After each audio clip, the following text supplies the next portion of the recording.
Bikin tumis pakcoy dan pentol puyuh, cek. Oke, ikutin aku cara pembuatannya ya. Masakan yang super duper simple banget. Siapkan bahan-bahan yang udah aku cantumkan di atas. Potong tipis-tipis bawang merah, bawang putih, dan cabai ya. Lalu cuci bersih pakcoy dan sawi putihnya. Rebus telur puyuh hingga mendidih dan dikupas ya. Kemudian iris pentolnya sesuai selera.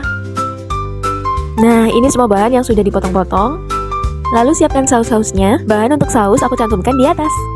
Lalu panaskan minyak sedikit. Masukkan bawang merah, bawang putih, dan cabai. Tumis hingga sedikit layu. Masukkan pentol dan aduk sebentar.